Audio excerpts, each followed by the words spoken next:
Estamos, ¿cierto?, examinando un poquito el libro de Juan, eh, enfocándonos en lo que es la triunidad de Dios. Y eh, la idea de la semana pasada era dejar claro que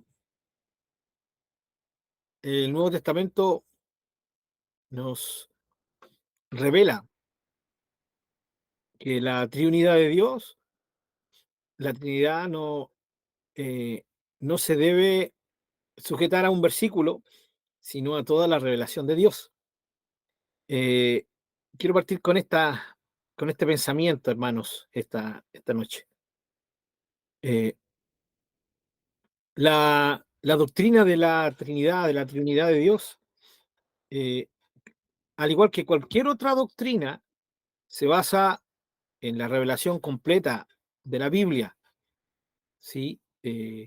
A nosotros nos encantaría eh, que nos dejaran como artículos, ¿sí?, de fe algunas de las doctrinas nuestras, pero donde podríamos decir, mira, aquí en este versículo lo encuentras, o en este otro versículo lo encuentras, tan clarito como el agua, ¿no? Pero eso no se da, porque la idea de Dios es que seamos capaces de escudriñar toda la palabra del Señor, ¿sí? Nuestras doctrinas se basan en todo lo que es la amplitud de la revelación de Dios a través de la Sagrada Escritura. Eso es muy importante que lo tengamos muy clarito, que nunca se nos olvide. Y eso es lo que hemos estado viniendo, eh, o hemos, más bien dicho, hemos estado trayendo a nuestra mesa cada día lunes, los dos últimos 2 lunes que nos hemos juntado. ¿Ya? Seguimos con la idea, hermano, no nos tenemos que olvidar de que la Biblia nos deja claro que el Padre, el Hijo y el Espíritu Santo son personas ya diferentes, ¿sí? Y eso es muy importante que uno lo crea por la fe. No siempre lo vamos a entender, como lo vimos la semana pasada, pero es algo que la Biblia nos revela y nosotros tenemos que aceptar, y lo aceptamos por fe, y a medida que lo vamos aceptando por fe, entendemos. No nos olviden que para nosotros la idea de pienso, luego existo, ya se aplica a nosotros de otra forma, ¿no? Creo, luego entiendo. Esa es la idea. Ya al revés, Dios puede revelar, enseñar algo y, y entender algo y luego creer. Dios puede hacer como quiera, pero la norma en la palabra del Señor es que creamos, y luego de creer, de nuestra convicción, viene todo el resto. Entre ellos viene el entendimiento, luego vienen, producto de esto también vienen las emociones, ¿ya? Siempre es la convicción, la fe, lo primero, porque por medio de la fe es la única forma que podemos aceptar y llegar a creer, ¿cierto? Llegar a aceptar, a asimilar enseñanzas tan altas como, por ejemplo, la de la Trinidad de Dios, ¿ya? Pero tampoco podemos decir que la única doctrina complicada es la de la Trinidad. Vimos la semana pasada el tema del nacimiento virginal, ¿no? Sigue siendo algo tremendo por creer, ¿no? ¿Cómo comprendemos? De hecho, esa misma doctrina ha traído repercusiones en las deducciones teológicas de muchos y ha llevado a dividir la iglesia y a los teólogos con respecto a eso. Hay otra cosa que también para nosotros es algo que tenemos que adquirir por fe, y eso lo dijimos al principio de nuestros estudios: la Biblia. La Biblia es un libro que solamente puede aceptarse por fe, porque nosotros no vimos a ninguno de los escritores escribir, ¿sí? Yo no vi a Juan escribiendo, ¿sí? Yo no vi a Pablo escribiendo sus cartas, yo no vi a Mateo escribiendo su evangelio. ¿Cómo sé entonces que eso es real, no? A alguien, yo sé que hoy día, por medio de la crítica textual que se le llama, suena feo, ¿no? Crítica, pero no, crítica textual es sencillamente, por así decirlo, la ciencia que se encarga de juntar todos los manuscritos bíblicos para corroborar que lo que tenemos hoy en nuestras Biblias realmente viene ya y no fue inventado viene desde el principio y no fue inventado por algún hombre, como una vez le dijeron a la hermanita Cristina, a nuestra querida hermana Cristina de Quique, ¿no? No sé si creo que les conté esa experiencia a la hermana, que ella decía que fue de un doctor y ella siempre le hablaba de Jesús a todos los doctores que la atendían. Y compartió con un joven, un doctor joven, y el doctor joven le dijo, pero usted es cristiana, ¿cómo puede ser cristiana? Dijo, ¿usted cree en ese libro que le dicen Biblia? Sí, le dijo la hermanita Cristina, ¿no? Entonces le dijo, pero si ese libro lo escribieron hombres. De hecho, está comprobado, le dijo a la hermana Cristina, ¿no? Está comprobado que lo escribieron hombres a principios del siglo XX. A principios del siglo XX, no sé de dónde sacó esa reducción ese doctor, pero es ahí cuando uno dice, pastelero tus pasteles, ¿no? Tú podrás haber estudiado 7 años medicina, podrás ser un académico, podrás ser un experto en medicina y nadie te puede decir nada con respecto a eso. Pero hombre, eres un absoluto y radical y completo ignorante de lo que es la Biblia. ¿Ya? Imagínense, si le escribieron hombres a principios del siglo XX, ¿qué pasa con las Biblias que se leían siglos y siglos y siglos atrás? ¿No? Bueno, ¿para qué seguir hablando de eso? Solamente como ejemplo para que comprendamos que la Biblia es un libro especial, ¿sí? Y nosotros no tenemos la capacidad humana de poder decir esto es así. Ahora, les estaba hablando de la crítica textual. Eh, la Biblia está tan confirmada por tantos manuscritos que han sido encontrados, que hoy día podemos estar completamente tranquilos de estar leyendo lo que justamente escribieron los eh, autores originales, ¿no? Es un libro como ningún otro. No existe ningún otro libro de la antigüedad que tenga el respaldo que tiene la Biblia. Lejos, lejos es, por lejos, un libro absolutamente confirmado. Eh, Tanto así que cuando nosotros leemos las obras de Shakespeare, ¿sí? Tantas obras de Shakespeare, el famoso escritor inglés, eh, eh, uno no puede estar tan seguro, ¿sí? De leer y de saber que lo que estamos escuchando o estamos leyendo de Shakespeare lo escribió él, como lo podemos estar de que la Biblia fue escrita y que la Biblia que hoy tenemos es exactamente lo que fue escrito en sus originales. Pero todo esto requiere fe, requiere fe. Sin fe yo no puedo ir a la Biblia, sin fe yo no puedo ser capaz de creerle a la Biblia. Todo tiene que ver con la fe. ¿Ya? Y creer un libro así, que alguien me diga, pero ¿cómo diriges tu vida por un libro religioso y tan anticuado? Y hoy en día más que nunca esto es un desafío, ¿no? Se burlan de nosotros por creer en un libro como la Biblia, porque lo catalogan como un libro religioso, nada más que eso. Ya inventado por algunos hombres para poder aprovecharse de la gente débil de mente. Pero usted y yo creemos en la Biblia. Yo creo en la Biblia. Yo cada vez que abro la Biblia la leo y digo, gracias por estar leyendo tu palabra, Señor. Creo firmemente. ¿Ya? Y no entiendo tal vez cómo llegó a mis manos, no entiendo muchas cosas, pero creo, creo. Entonces la fe, hermanos queridos, no solo se aplica a la Trinidad, se aplica a casi todas nuestras doctrinas, hermanos queridos, ¿ya? Así que cuando tenemos lucha con la Trinidad, lo único que tenemos que hacer es ir a la palabra y descubrir en ella, entender en ella, que solo hay un Dios, y eso está clarito en el Antiguo Testamento, está clarito en el Nuevo Testamento, en ambos testamentos. Solo hay un Dios, no hay más que uno. Por lo tanto, los cristianos no somos politeístas, solo creemos en un Dios. Pero en la revelación del Nuevo Testamento, mucho más claro, obviamente, que el Antiguo, aunque en el Antiguo Testamento también está, encontramos que en el Nuevo Testamento, digo, encontramos claramente que eh, hay una persona que es el Padre, una persona que es el Hijo y una persona que es el Espíritu Santo. ¿Sí? Los tres son diferentes y por eso partimos tomando como base el bautismo de Jesús, ¿no? Clarito ahí, ¿no? Clarito el bautismo de Jesús. Por lo tanto, al ir descubriendo en la Biblia que Jesús es Dios, eso nos golpea nuestra mente, porque decimos, bueno, a ver, Dios el Padre es Dios, el Hijo también es Dios.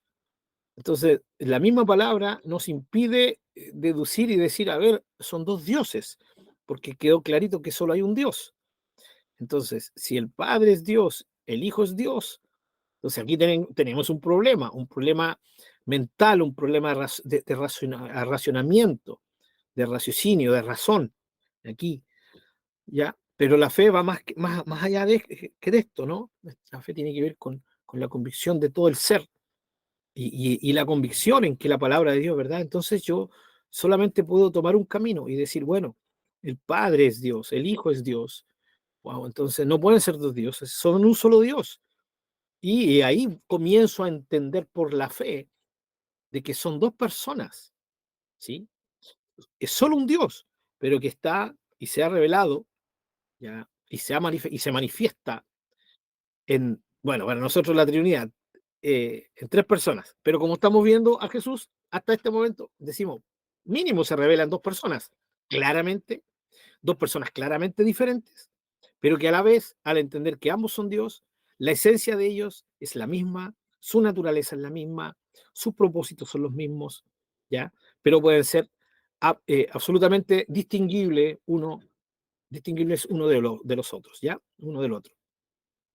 Bien, y en esto estábamos viendo Juan, ¿no? Espero que se recuerden la idea de Juan, ¿ya? El prólogo de Juan, los primeros 18 versículos que nos muestran a Jesús claramente como Dios, luego a Jesús claramente como hombre, pero parte diciendo en el versículo 1 y hasta el versículo 18 que Jesús es Dios claramente, ¿ya?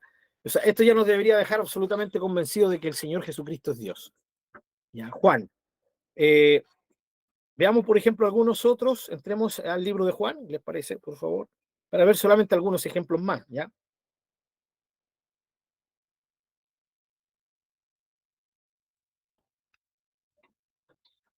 Eh, Ojalá todos tengan abiertos sus Biblias. Eh, Hay un término que define a Jesús, el Señor, ya claramente, eh, muy claramente lo define el Nuevo Testamento. Vamos a usar Juan para ver justamente esto. Y vamos a ir a Juan 1:18 nuevamente, hermanos, por favor.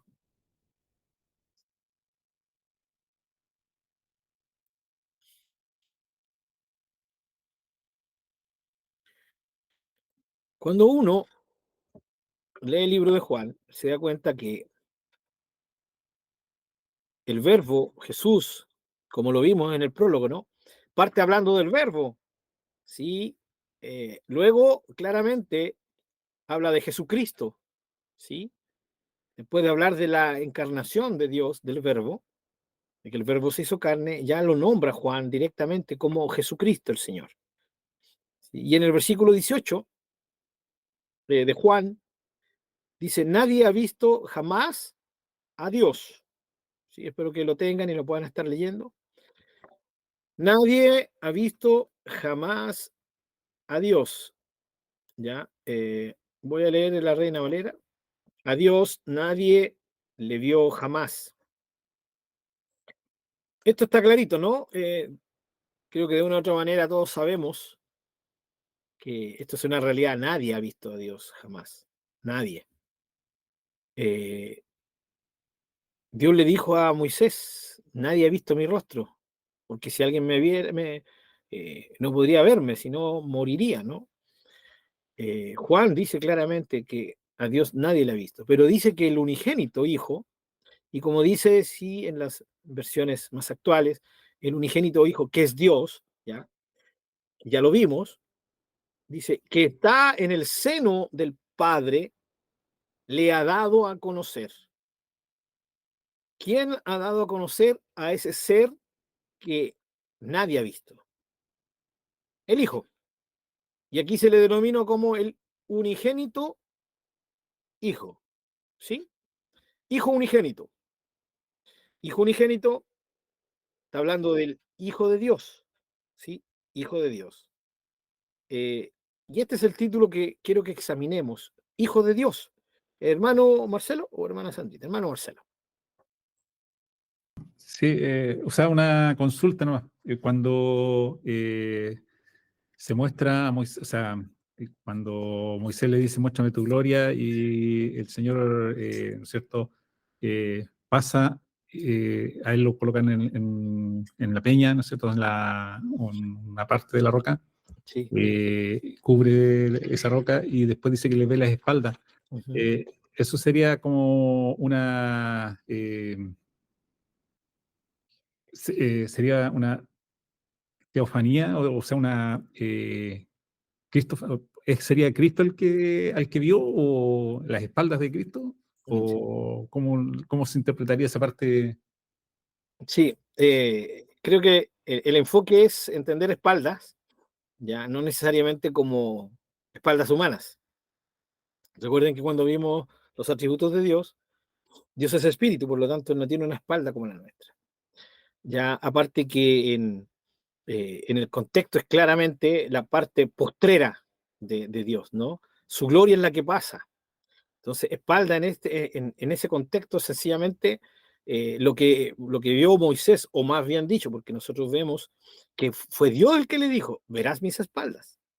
Pero cuando leemos, vemos a Moisés postrado, o sea, fue tanta, me imagino, la gloria, ¿no? Que ni se preocupa de haber visto el rostro de Dios, nada, él cae postrado, ¿no? Pero le dice, verás mis espaldas. En ese sentido, sencillamente significa más que una teofanía, porque una teofanía es una manifestación de Jesús, ¿sí? Lo que ahí está usando el Señor es un lenguaje humano para que le entendamos, ¿ya? Que lo que no podría ver sería su parte, la gloria directamente, ¿no? Lo que para nosotros sería el rostro, ¿sí?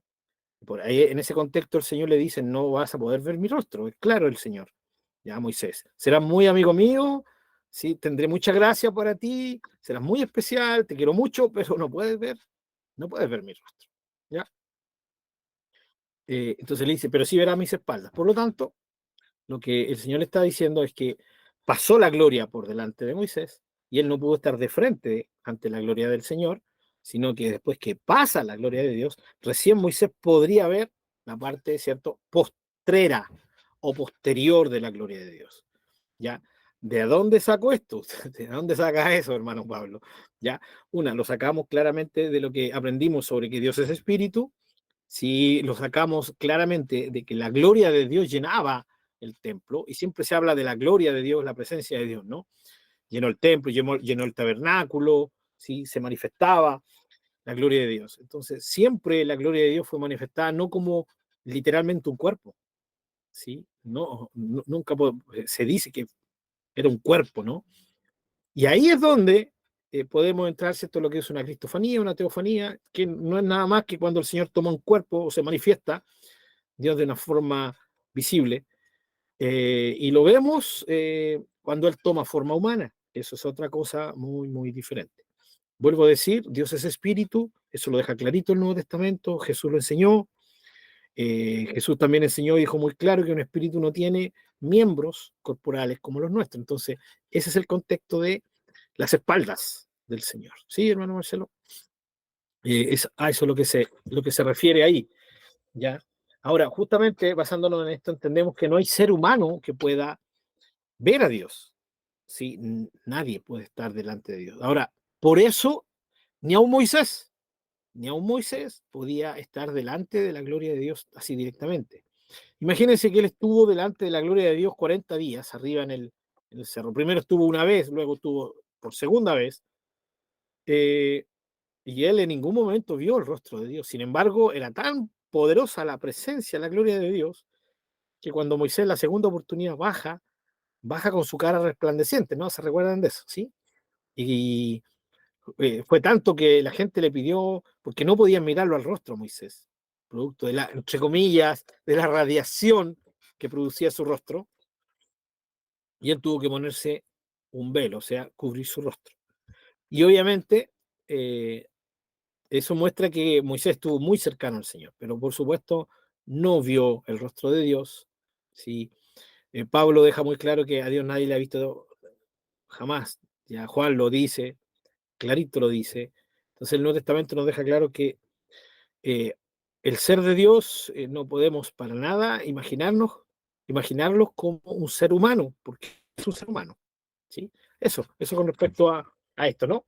Y aquí vemos a Juan afirmando eh, que Jesús es el unigénito hijo, ¿sí? O sea, su único hijo.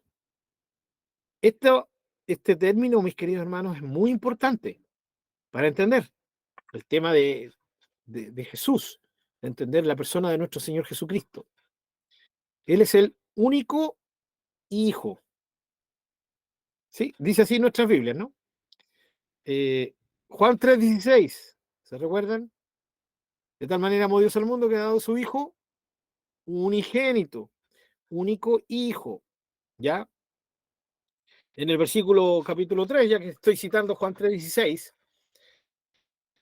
Juan 3, en el 16 ya ha dado a su hijo unigénito. Y el 17, porque no envió Dios a su hijo, habla hijo, ¿cierto? Pero en el 18 vuelve a repetir, el que cree en él no es condenado, pero el que no cree ya ha sido condenado porque no ha creído en el nombre del unigénito Hijo de Dios. Único hijo. Esto es tremendamente importante que esté siempre en nuestras mentes, hermanos, y en nuestros corazones. Jesús es el hijo único de Dios. ¿Sí? En Juan 1:12, a todos los que le recibimos, a los que creemos en su nombre, nos dio la autoridad de ser llamados o de ser hechos hijos de Dios. ¿En qué sentido? En el sentido de adopción. ¿Sí? No sé si será necesario citar el tema del espíritu de adopción, creo que ustedes lo saben, ¿no? En Romanos, en Gálatas, Pablo enseña que hemos sido adoptados como hijos, ¿no? Y usted sabe que un hijo es diferente al padre adoptivo, ¿sí? La adopción, en el caso de los seres humanos, estamos hablando de que no hay una genética, ¿sí? Heredada en un hijo adoptado, lo tenemos claro, ¿no? Entendemos cuando alguien adopta con amor a un niño lo adopta, lo hace su hijo y no solo eso, no solo si le gusta o no, o quiere o no, lo siente o no, la ley más encima apoya de que él tiene que, esta persona tiene que tratarlo como si fuera su hijo genético, su hijo, ¿cierto? Su hijo engendrado. Eh, pero eso no quita que siga siendo diferente en genética, ¿sí? Ahora, Eh, eso es muy importante para que entendamos el tema de unigénito, ¿sí? El único hijo, en ese sentido, claramente, lo que la Biblia nos enseña a nosotros es que usted y yo, por haber creído en Jesús, por haberle recibido, se nos dio la autoridad de ser hechos o ser llamados hijos de Dios, pero por adopción. Esa es la gran diferencia. Jesús, en cambio, no. Entonces, cuando el Evangelio de Juan o la Biblia nos enseña y da el título de Hijo unigénito a Jesús, está diciendo que Él es el único ser que tiene la misma naturaleza del Padre. Por eso no puede haber otro Hijo de Dios, porque no hay otro ser aparte de Jesús, ¿sí? Como Hijo, que tiene la misma naturaleza de Dios. Pregunta, mis queridos hermanos, ustedes que han tenido hijos, ¿sí? Ustedes que han tenido, ustedes son humanos, ¿qué engendraron, hermana Sandra? ¿Qué dio a luz las dos veces que usted dio a luz? Eh, un, un par de monitos, ¿sí? Un par de unicornios, no. Me imagino que usted dio a luz a dos, no, no me imagino, lo sé. Sí, lo sé. El Rodri y la Jazz son humanos. Ustedes con el hermano Marcelo engendraron humanos. ¿Por qué? Porque ustedes son humanos. ¿Sí? Está claro eso, ¿no? Nuestros hijos son humanos. Un humano engendra a otro humano. ¿Sí? Es así de sencillo, ¿no? Así de obvio. ¿Sí? ¿Qué significa que un humano engendra a otro humano? Significa sencillamente que está engendrando a uno o a una que tiene su misma naturaleza. Eso es un hijo. Un hijo es alguien que tiene la misma naturaleza de quien le engendró. O sea, un humano procrea a un humano. En este sentido, la naturaleza es muy importante. Por eso cuando se habla de Jesús, se está hablando de que es el primero, que es hijo, por lo tanto, es el único ser que tiene naturaleza divina. Y este nombre de Jesús nos grita, ¿sí? De que Jesús es divino, que él tiene naturaleza divina, ¿sí? Que él entonces pertenece, ¿sí? Y es parte de esa naturaleza divina. Y entonces su nombre, Hijo de Dios, ya nos confirma que Jesús es divino, ¿sí? Es parte, la deidad está manifestada en él, claramente, ¿ya? Y al añadirle Hijo de Dios, añadirle único, nos está confirmando de que él es el único ser que tiene naturaleza divina, ¿sí? En el sentido de él, al ser humano, al haber sido hecho humano, ¿no? Nos muestra entonces que Jesús es totalmente humano. No hay sombra de duda de eso en la Escritura. Sí, eso lo vamos a ver más adelante, ¿no? Su humanidad, ¿ya? Pero hoy día estamos viendo el enfoque en su deidad. Y claramente, cuando Juan nos dice todo esto, más encima añade el Hijo único, nos está hablando de esta naturaleza que Jesús comparte, ¿ya? Con el Padre, y como lo vamos a ver más adelante también, la comparte con el Espíritu Santo. Eh, Esto es tremendamente importante, que nunca, o sea, más bien dicho, muy importante que sí, efectivamente, que nunca lo pasemos por alto. Hijo de Dios, solo Jesús es hijo de Dios, porque solo Él tiene la naturaleza divina. Usted y yo somos eh, adoptados como hijos, no tenemos naturaleza divina, jamás la vamos a tener, porque la naturaleza divina Dios no la puede compartir, en el sentido, ¿sí?, de que Él no la comparte, es el único ser, eso lo hace ser un ser absolutamente único, como lo hemos visto a través de sus atributos, ¿ya? Su naturaleza es única, ni los ángeles comparten esta naturaleza divina. Entonces, cuando se nos dice que este maravilloso Señor, que nació de una virgen, ¿sí?, que creció, que vivió, que sirvió, que fue torturado, muerto, resucitado y glorificado, sí, Él compartía lo que nadie más comparte, la naturaleza de Dios, la naturaleza divina. Lo que nos confirma que Jesús también es claramente Dios, es un ser divino, ¿ya? Eh, Así que hijo unigénito es claramente un título, sí, un nombre que se le da a Jesús para confirmar su deidad, ya que Él es Dios. No sé, ¿alguna pregunta con respecto a esto del Hijo de Dios? Por favor, si ojalá que haya quedado clarito, si no, por favor.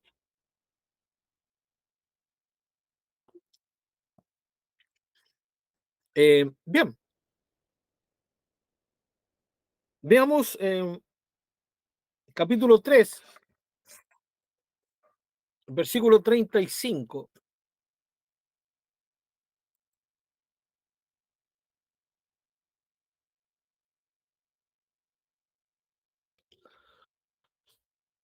Dice, el Padre ama al Hijo y todas las cosas ha entregado en su mano.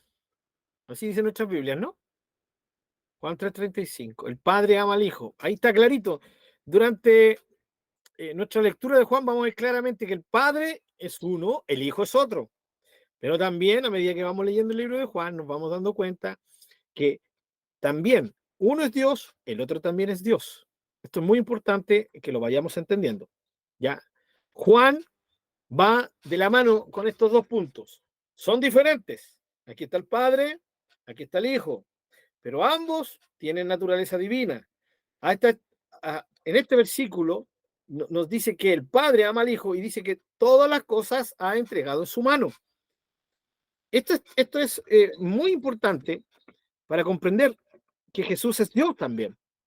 Mire, cuando dice todas las cosas, ¿a qué se está refiriendo? A todas las cosas, ¿sí? Todo, absolutamente todo. El Padre se lo ha entregado al Hijo. La pregunta es, ¿puede un ser que no sea Dios contener todas las cosas? Sí. La única forma que un ser pueda contener, sí, todas las cosas es que ese ser esté fuera de todo lo creado, ¿sí? Que sea capaz de ser más grande que lo creado, que todas las cosas, todas las cosas, todas las cosas, ¿sí? La idea de todas las cosas implica todo lo creado, ¿ya? El Padre, claramente, nadie duda que el Padre es creador, ¿sí? Claramente Él, todo lo creado, todas las cosas, las tiene, porque Él es Dios. Solo un ser divino, solo Dios puede contener todas las cosas. Y de la misma forma, cuando aquí Juan está diciendo que le entregó todas las cosas al Hijo, ¿sí? Está mostrando que el único ser que pueda recibir todas las cosas y contenerlas todas no puede ser nada más ni nada menos que Dios, ¿ya? Entonces, la idea de todas las cosas es que solo Dios está fuera de todas las cosas, que es el que contiene todo, ¿ya? Ahora, esto es muy importante en el tema de Juan. Vamos a abrir un poquito, vamos a ir un poquito a Hebreos, por favor. Ya, a ver si me acompañan a Hebreos, por favor, capítulo 1.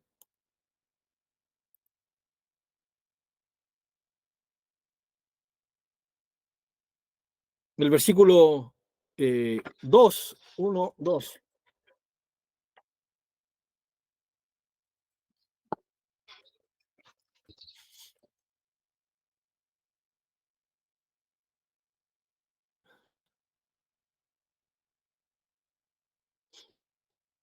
Bien, espero que lo tengan. Versículo 2 de Hebreos 1. Dice: en estos postreros Dios nos ha hablado por el Hijo.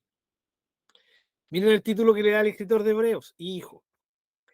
A quien constituyó heredero de todo y por quien hizo, asimismo hizo el universo. Aquí el escritor de Hebreos está en absoluta comunión con Juan. No son el mismo escritor, pero esto nos muestra que en el tiempo en que el Nuevo Testamento era escrito, había plena comunión en esto. Nadie dudaba de que el Hijo era divino, de que el Hijo era Dios, que era creador, porque aquí el escritor de Hebreos nos está diciendo que por medio de Jesús todo el universo fue hecho, todas las cosas. Luego añade en el versículo 3, el cual, siendo el resplandor de su gloria, más adelante vamos a ir viendo todos estos detalles, y la imagen misma de su sustancia, y quien sustenta todas las cosas con la palabra de su poder. ¿De quién está hablando esto? ¿Quién sustenta todas las cosas con la palabra de su poder? Está hablando del Hijo. El Hijo sustenta todas las cosas con la palabra de su poder. En otras palabras, dicho de otra manera, todas las cosas están contenidas, ¿sí? Por el Hijo, ¿ya? Entonces, cuando leímos en delante Juan 3:35, que todas las cosas el Padre las ha entregado al Hijo, el Hijo no puede ser nada más ni nada menos que Dios, que divino. Y como explicamos o intentamos explicar, ¿no? Porque al final decimos explicamos, ¿no? Pero al final quedamos claritos de que no se puede explicar esto maravilloso, ¿no? Sino que se recibe por fe y uno aprende a gozarse en esto, de saber qué tan único es mi Dios y qué rico saber que es así. Aunque mi mente no lo entienda completamente, yo alabo al Señor por esta grandeza, por ser tan genial como Él es, ¿no? Tan único. Pero sí, eh, lo que sí compartimos la vez pasada fue esta idea, ¿no? La idea de que es Dios, ¿sí? El Padre, pero también el Hijo, quienes son creadores, de tal manera que no nos debe caber duda de que aunque son dos personas diferentes, ambos son Dios. Pero recuerden, al conectar esto con el saber que solamente hay un Dios, entonces, tenemos que decir, ya, a ver, ya te estoy entendiendo por dónde vas, Señor, ya estoy captando para dónde me quieres llevar, ¿no? Lo que tú me quieres hacer creer es que eres un Dios pero hasta ahora te has manifestado en dos personas diferentes, el Padre y el Hijo. Entonces el Señor me dice, amén, así es, hijo, así es, hija, justamente. Eso para allá es donde quiero llevarte. Sí, pero el Señor también me añade y me dice, pero tranquilo, porque aún no está completa la historia. ¿Sí? Porque no solo me he revelado y me he manifestado en dos personas, sino que hay una tercera persona, que eso lo vamos a ver más adelante, ¿no? Recuerden que seguimos con Jesús. Muy bien. Entonces, ese es el sustentador, el que sustenta todo, todo. ¿Quién aquí, según esto, es Jesús? Es Jesús, claramente. Bueno, entonces, bueno, ¿quién sustenta todo? ¿El Padre o el Hijo? ¿Sí? Y aquí es donde se nos manifiesta la plena y absoluta comunión que existe en la esencia, en la naturaleza de Dios. ¿Ya? De tal manera que la naturaleza de Dios, ¿sí? Se manifiesta en el Padre, porque el Padre es Dios, por naturaleza, y en el Hijo también, porque el Hijo es, por naturaleza, Dios también. ¿Ya? Perdón. Entonces, Hebreos dice que él sustenta todas las cosas con la palabra de su poder. Eso es muy importante en esta descripción tremenda de Hebreos, del escritor de Hebreos, ¿ya? Así que seguimos con Juan, volvemos a Juan. El Padre entregó todo en las manos del Hijo, ¿sí? Del Hijo. Otra cosa tremendamente importante en el libro de Juan es lo que nosotros vimos, lo que se nos revela en el capítulo 1, en el versículo 4. Espero que se recuerden, donde dice que en él estaba la vida, ¿ya? ¿En quién? En el Verbo. ¿Quién es el Verbo? Jesucristo, ¿ya? El Hijo de Dios, el único Hijo de Dios. Él es la fuente de la vida. Eso es lo que está diciéndonos Juan en capítulo 1, versículo 4. En él estaba la vida. Y nosotros vamos al capítulo 4 de Juan, ¿sí? Y vamos al versículo 14, ya en esta entrevista que tiene el Señor Jesucristo con la mujer samaritana. Y en el versículo 14, ya Jesús hablándole a la mujer samaritana, le dice, pero el que bebiere del agua que yo le daré. ¿Quién va a dar el agua? Él, Jesús. ¿Quién tiene el agua? Jesús tiene el agua.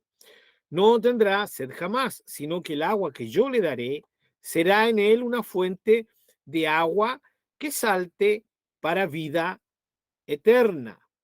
En este sentido, el Señor Jesucristo es la fuente de esa agua que produce vida eterna. ¿Sí? La idea de la eternidad, la idea de la vida eterna se manifiesta en Juan de una forma muy, muy clara. El dador de la vida eterna es el Señor Jesucristo. Quien tiene al Hijo tiene la vida. ¿Sí? Jesús dijo que el que cree, ¿sí? Las palabras de aquel que me envió tiene vida eterna. ¿Ya? Vamos a ir a otra perspectiva de Juan en una de sus cartas, primera de Juan.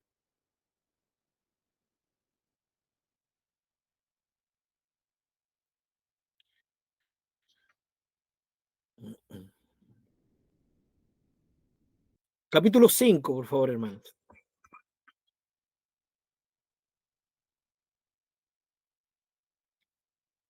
Versículo 11.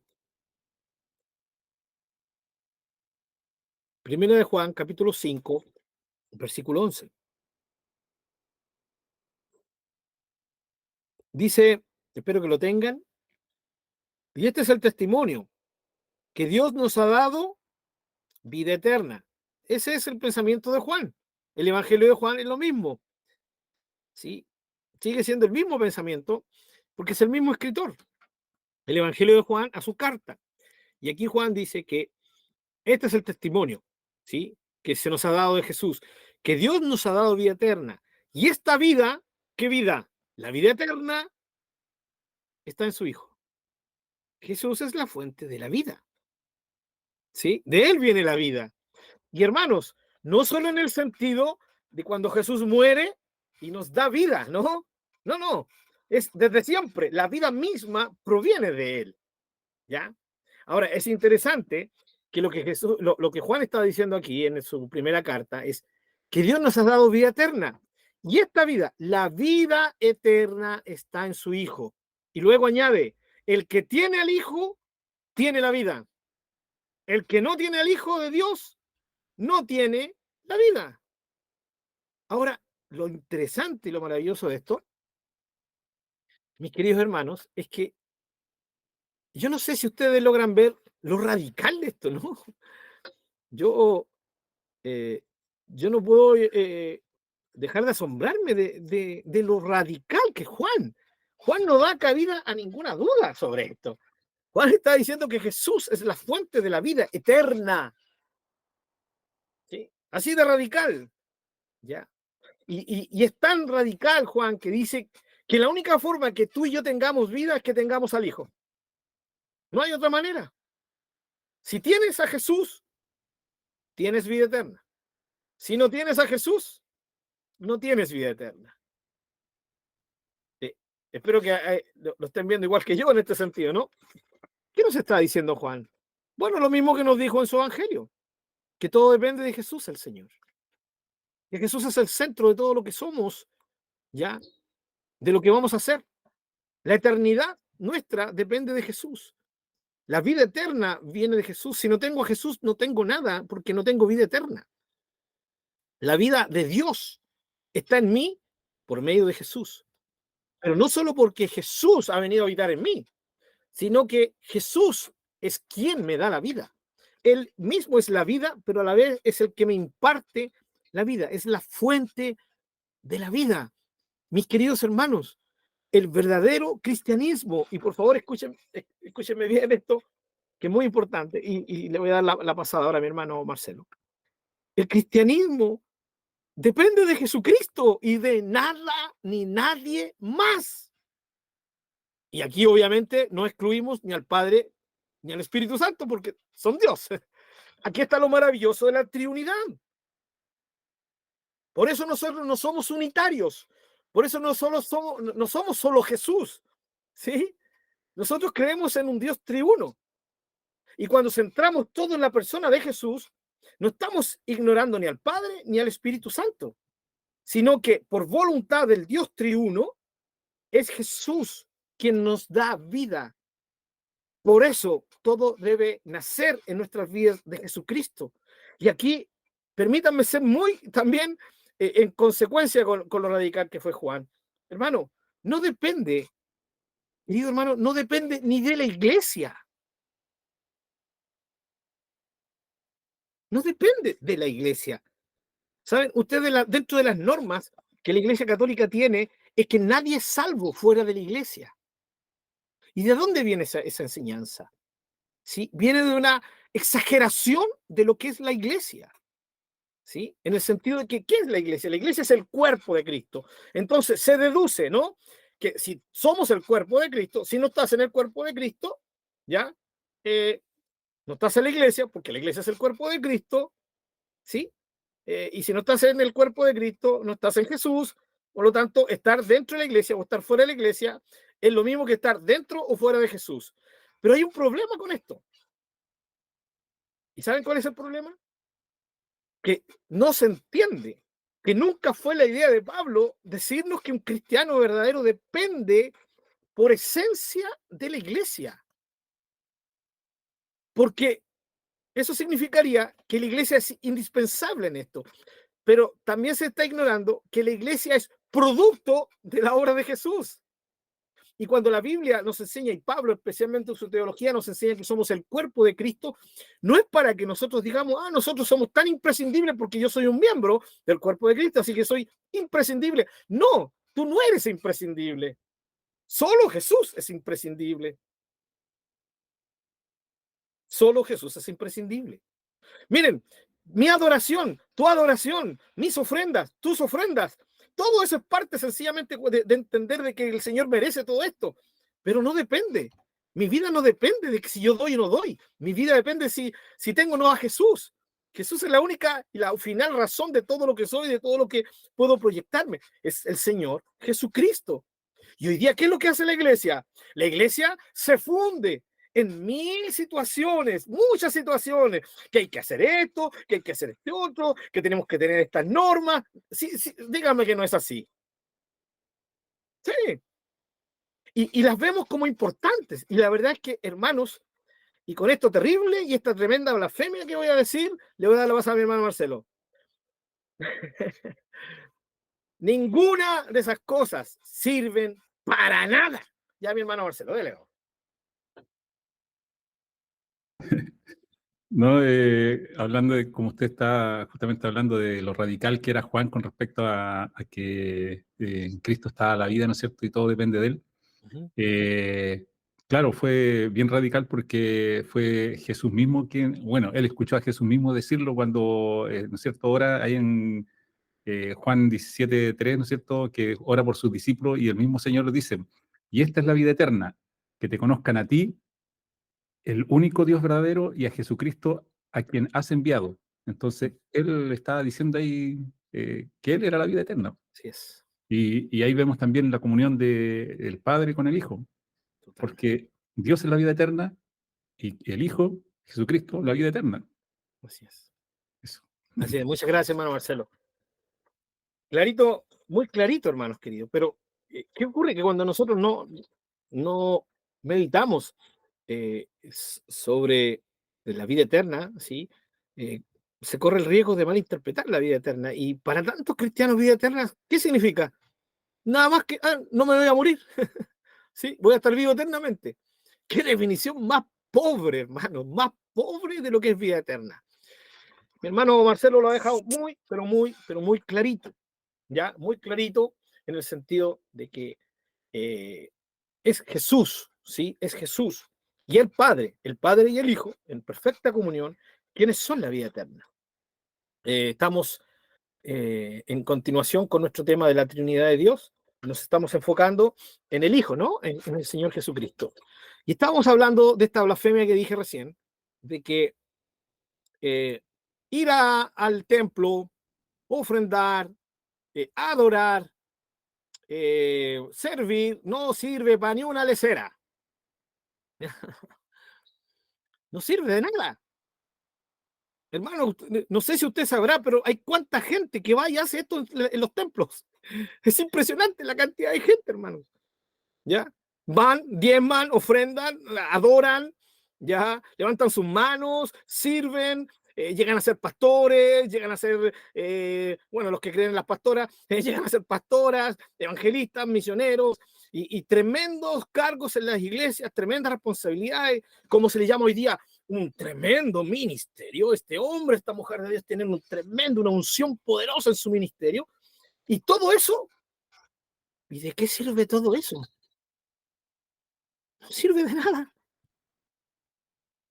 si no se tiene a Jesucristo como el centro, como la razón de lo que somos y lo que hacemos. Por eso hoy día la gente, ¿sí? Tiene ministerios grandes y sus egos se van al cielo. ¿Sí? Se creen intocables, se creen los profetas de Dios. No, soy profeta de Dios, cuidado con que te metas conmigo, ¿ya? No, lo que yo digo es palabra de Dios y cuidado que te puedo maldecir. ¿De dónde es?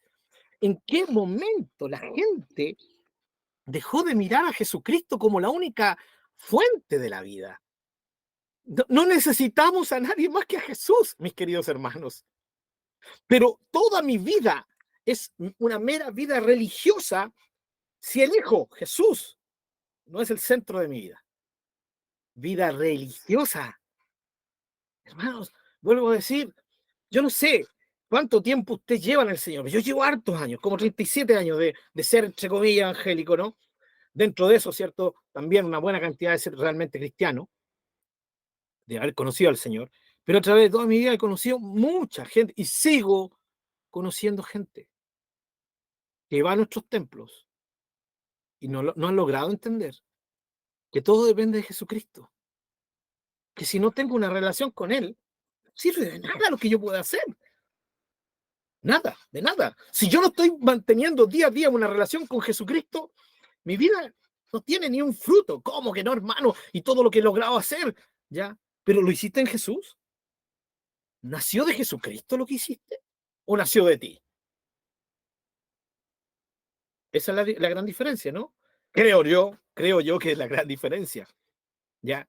Entonces, cuando uno se enfoca en el Hijo, y al igual que Juan dice, tengo vida eterna porque tengo a Jesús, ¿ya? Entonces, todo lo que se desprende de la vida eterna se lo debo a Jesús, ¿ya? Y para mis hermanos que vienen recién entrando, hemos dado énfasis a la Trinidad, ¿ya? Para que no vayan a creer que me transforme en solo Jesús, ¿ya? Porque ustedes saben que fuera del contexto, sí, se puede entender esto, ¿ya?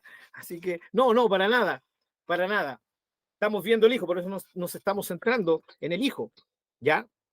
Pero aquí claramente dice que Dios nos ha dado vida eterna, ¿ya? Y esta vida está en su Hijo, en su Hijo Jesús. Y el que tiene al Hijo tiene la vida, el que no tiene al Hijo de Dios no tiene la vida.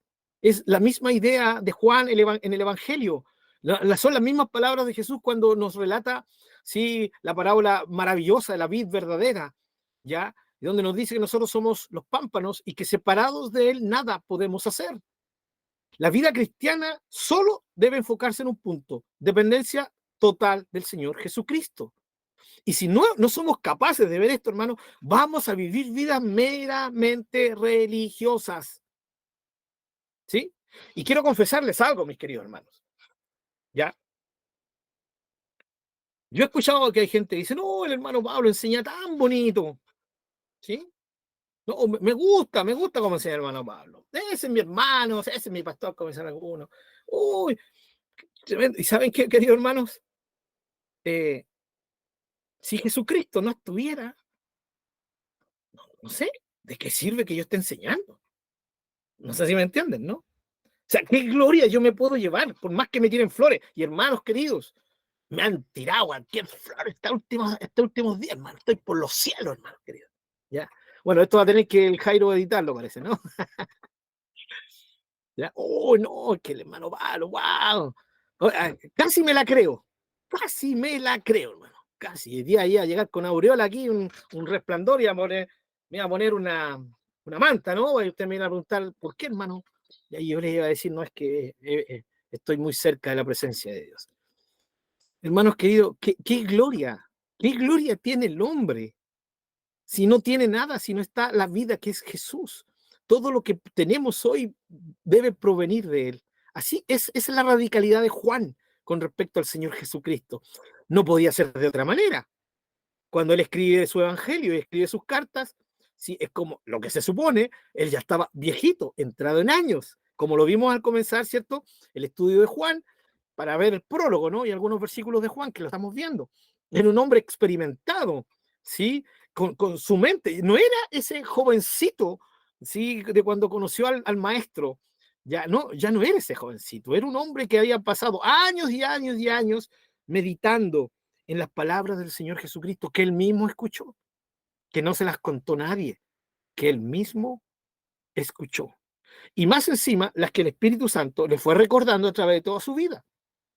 Y ya estando entrado en años, él no puede terminar su vida sin escribir su evangelio y sus cartas para dejar, por guía del Espíritu Santo, a la iglesia que vendría luego, ¿sí? Dejarle claro que todo el cristianismo solo depende de Jesucristo, de nada más. No depende ni de mis buenas obras. No solo la salvación no dependen de mis obras, sino la vida cristiana tampoco depende de las buenas obras. Voy a explicar eso. Sé que suena herejía también o que estoy en contra del hermano Santiago. No, no es eso. Déjenme explicarles. ¿Por qué no depende de las obras?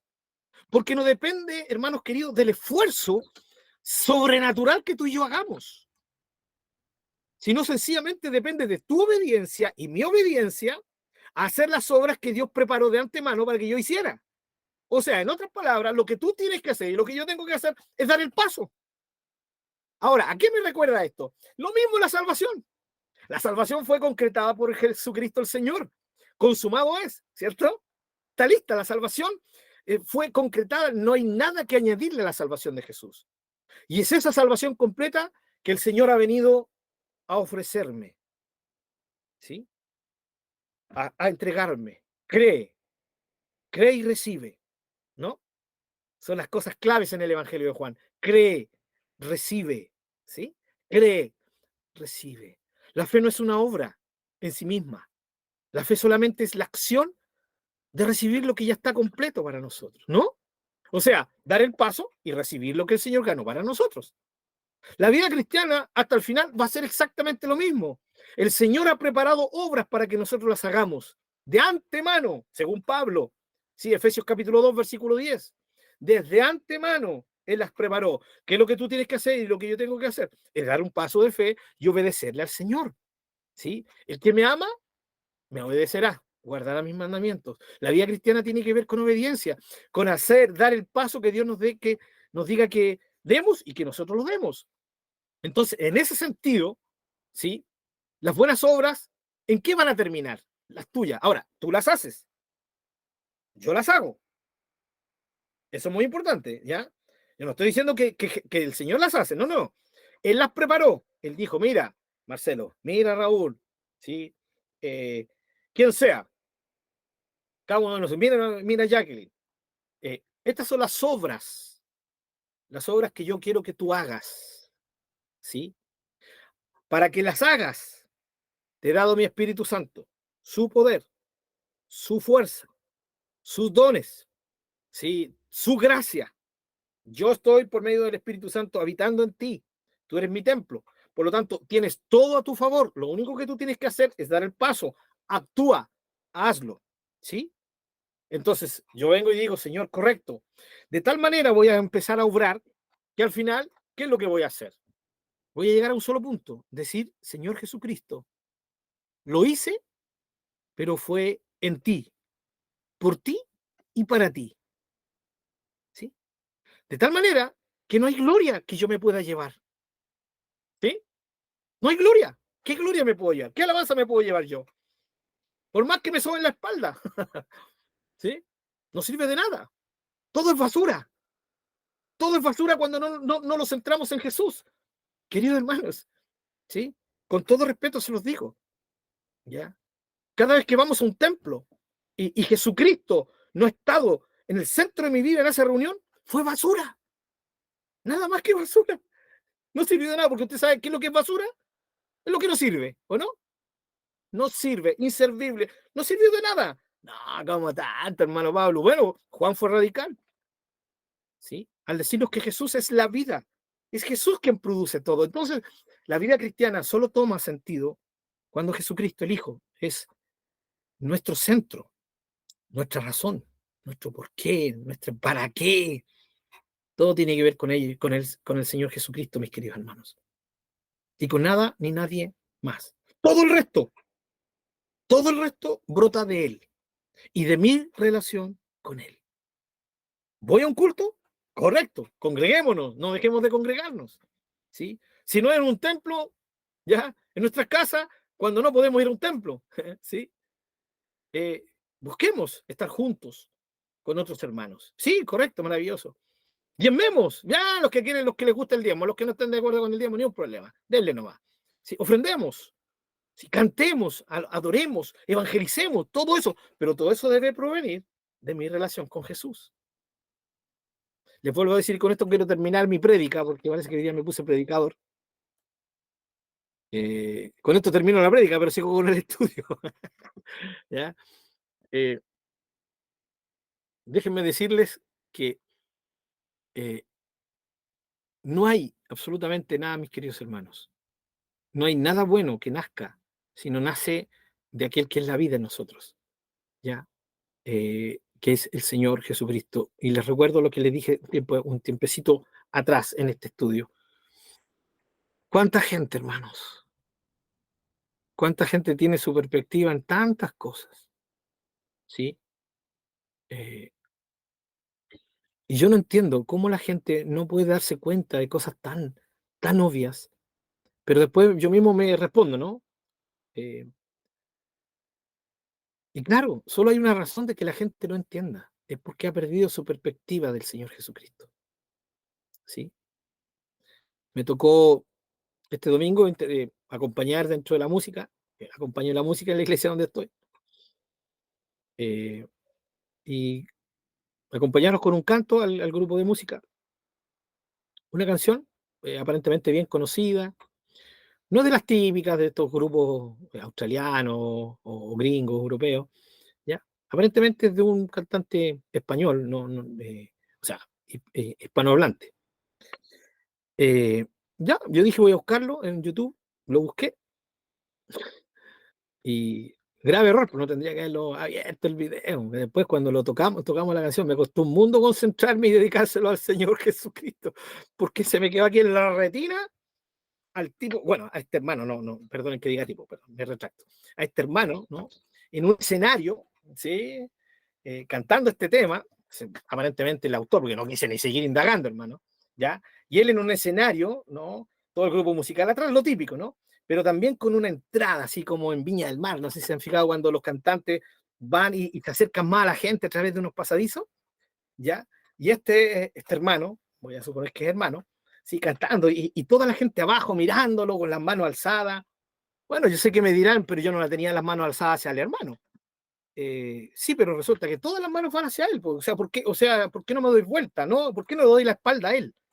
No, es que es una falta, no sé, miles de excusas. A mí se me pasaban por la mente una cantidad de, yo tratando de excusar, ¿no? La situación, pero no, fue chocante, ¿saben por qué, hermano? Porque yo dije, eh, tal vez la gente sí te está cantando, Jesús, pero lo que están mostrando es tan terrorífico, es tan triste, tan lamentable, donde una persona, un ser humano, es el centro de todo, las luces apagándose ahí.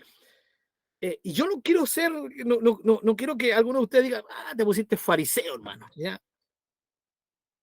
Bueno, eso me lo dirían los más jóvenes, me refiero, a los más jóvenes, dije, que conte, a los más jóvenes, ¿sí? No a los jóvenes, sino a los más jóvenes.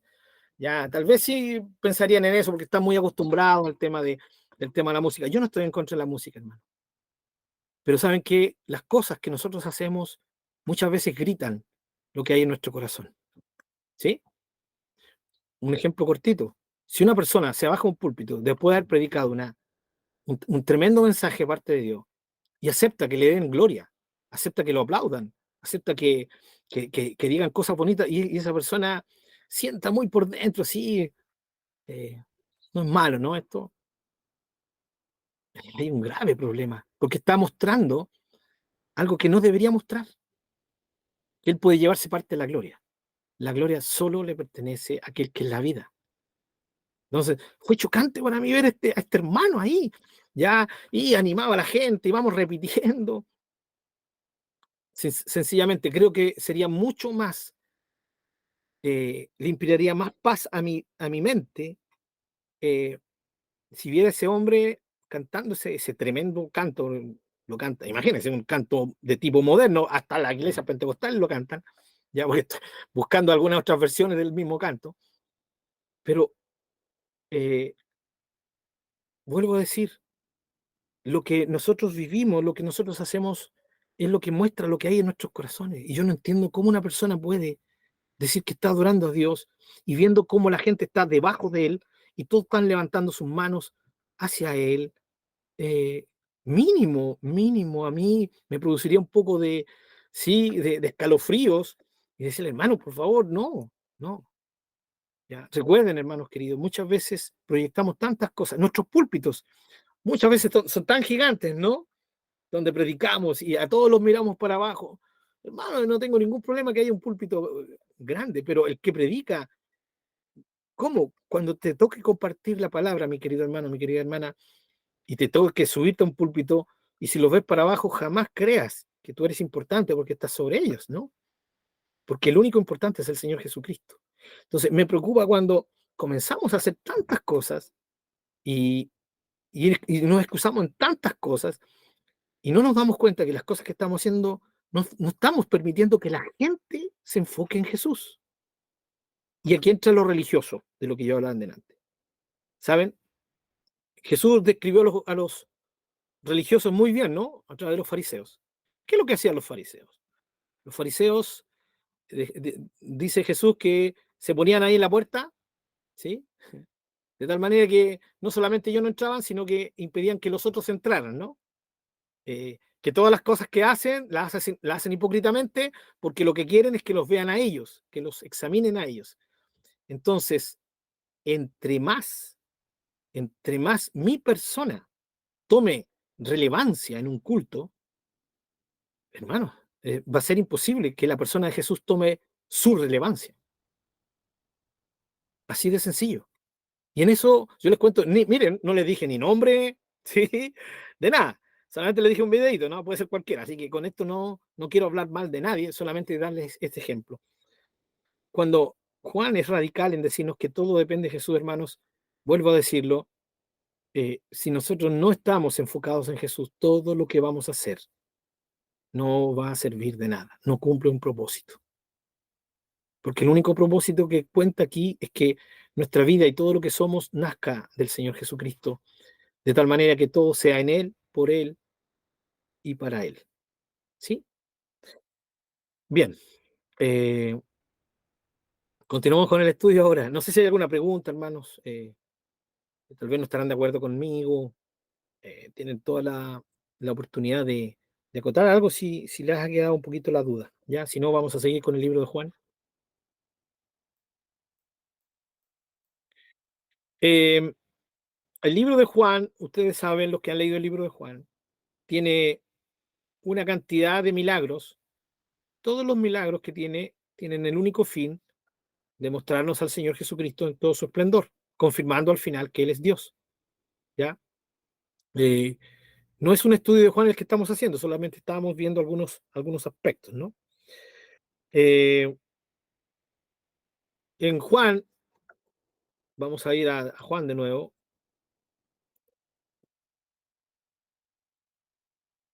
En Juan 3, en el versículo 31, dice, el que de arriba viene, aquí está el testimonio sobre Jesús, es sobre todos. El que de arriba viene es sobre todos. Jesús no podía ser un ángel, ¿sí? Porque un ángel jamás va a estar sobre todos, nunca, porque es una criatura y hay otros ángeles como él. El único que puede estar sobre todos es Dios, eso lo hemos visto. Y aquí dice que el que de arriba viene, o sea, hablando de Jesús, es sobre todos. El que es de la tierra es terrenal y cosas terrenales habla. El que viene del cielo vuelve a repetir, es sobre todos. ¿Se recuerdan que lo vimos la semana pasada cómo Juan va repitiendo la misma idea? Sí, aquí la repite de nuevo, es repetitivo. El que de arriba viene es sobre todos. Y al final, el que viene del cielo es sobre todos. Es exactamente lo mismo, dicho de otra manera. El que viene del cielo, el que de arriba viene. Es sobre todos, es sobre todos. Espero que lo estén viendo ahí en sus Biblias. Es muy importante que ustedes vean en sus Biblias lo que yo les estoy compartiendo. ¿Ya? Porque aquí no importa lo que yo diga, importa lo que en sus Biblias sale. ¿Sí? Entonces, es clarito aquí Juan, sobre todos, este énfasis de mostrarnos a Jesús sobre todos, también nos está revelando su naturaleza divina, ya, claramente. Pero bueno, ya conocemos los yo soy de Jesús, ¿no? Yo soy el pan, yo soy la vida, todos los yo soy en Juan, todos tienen un punto tremendamente importante que lo entendamos. Para nosotros, yo soy, Jesús estaba diciendo, obviamente, yo soy el pan, yo soy la vida, yo soy la luz, ¿ya? Yo soy el camino, yo soy la verdad, pero es porque él estaba diciendo, yo soy, ¿no? Enfocando en sí. Pero ahora, en Juan capítulo 8, ¿sí? Vayan por favor a Juan capítulo 8.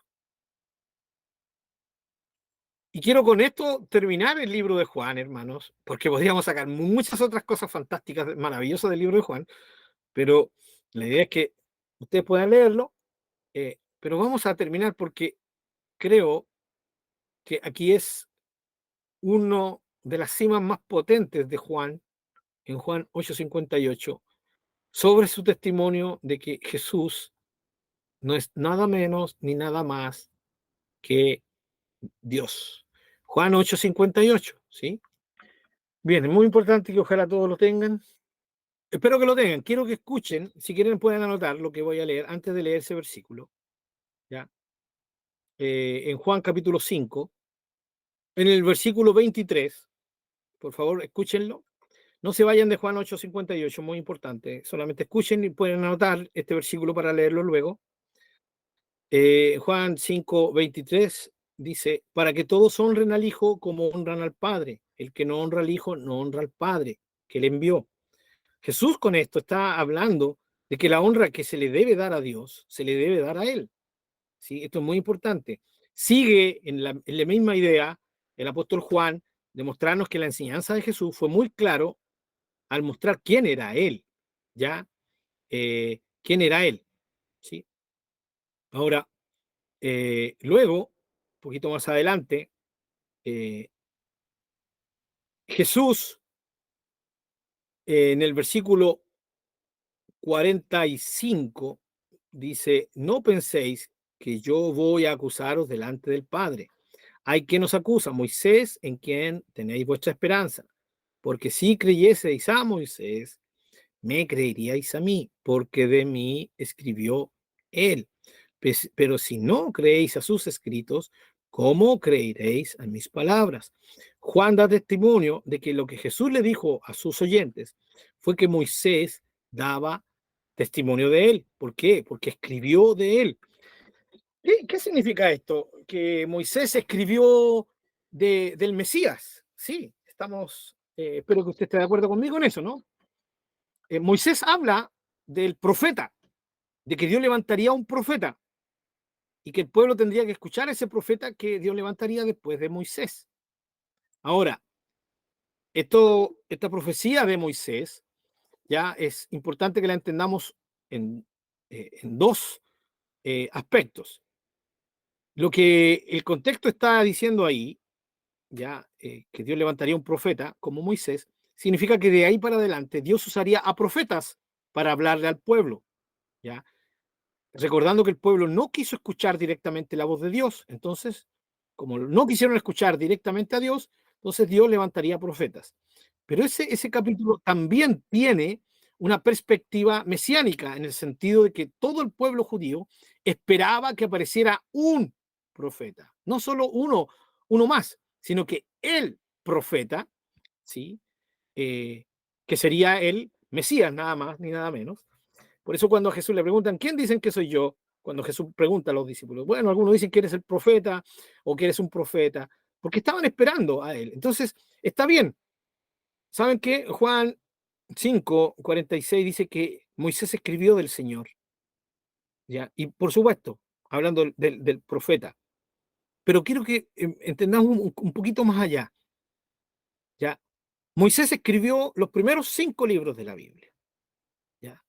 Entonces, cuando leemos que el Señor Jesús dijo que Moisés escribió de él, no solamente deberíamos pensar que escribió de Jesús cuando hablaba del profeta, sino que habló de otras cosas tremendas, ya tremendas. Y yo creo que lo que estaba diciendo aquí Jesús, cuando dice que escribió de mí, lo que estaba diciendo el Señor era que Moisés había escrito de Jehová, de Dios, ¿sí? Y al escribir de Dios estaba hablando de Jesús. Esto es perfectamente comprensible en el contexto de Juan, en que Juan escribe su carta, perdón, su evangelio, con el único fin de mostrarnos toda la plenitud de la deidad de Jesús. ¿Ya?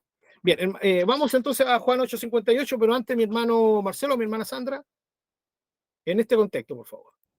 Eh, con respecto a lo que usted estaba diciendo, entonces, cuando Juan el Bautista, ¿no es cierto?, que le preguntan, ¿quién eres tú?, ¿no es cierto? Y él dice, o sea, le preguntan, ¿eres tú Elías? Dijo, no soy. ¿Eres tú el profeta? Y respondió, Exacto, no. Cuando se estaba entonces hablando ahí del profeta, era justamente al Mesías que esperaban. exactamente. A ese Ah, profeta, eso es justamente, gracias hermano Marcelo, era el versículo que necesitamos, ¿cierto?, para confirmar lo que yo acabo de decir, que era la profecía sobre el profeta que Dios levantaría después de Moisés y que el pueblo de Israel sabía que era el Mesías, ¿sí?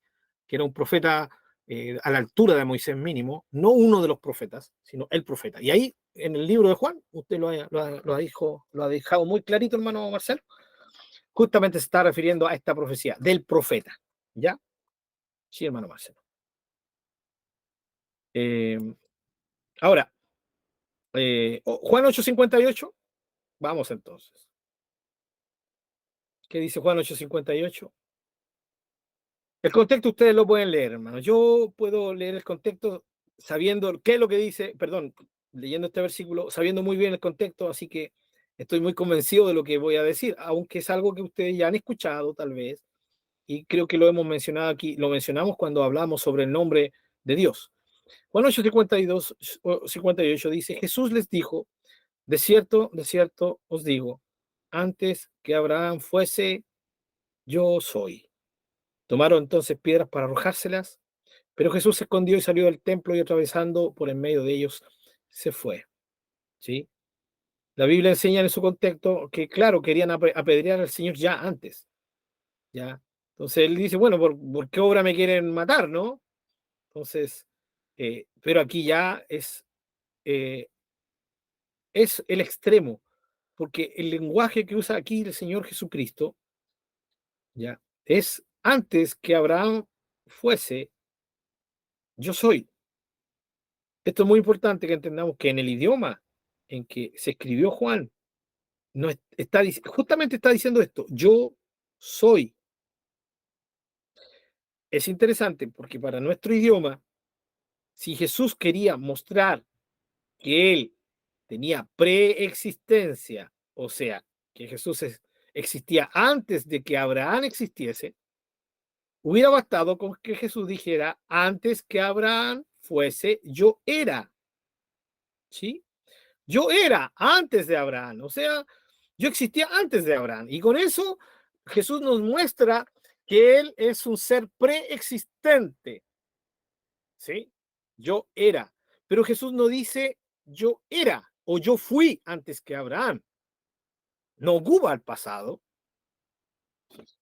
Por lo tanto, el fin de lo que está diciendo Jesús no es que nosotros entendamos que Jesús existió antes que Abraham, aunque sí existió antes que Abraham, pero todos los ángeles son antes de Abraham, ¿sí? Adán fue antes de Abraham, ¿sí? O más, centrémonos para ser un poquito más claro en esto, los ángeles, todos los ángeles han existido antes que Abraham fuese, ¿ya? Ellos, cualquier ángel hubiera dicho antes que Abraham fuese, yo era, ¿sí? Yo era antes que Abraham, porque fueron creados antes que Abraham y siguen vivos y están latentes ahí en su existencia. No, Jesús dice, antes que Abraham fuese, yo soy. ¿Qué es lo que está mostrando?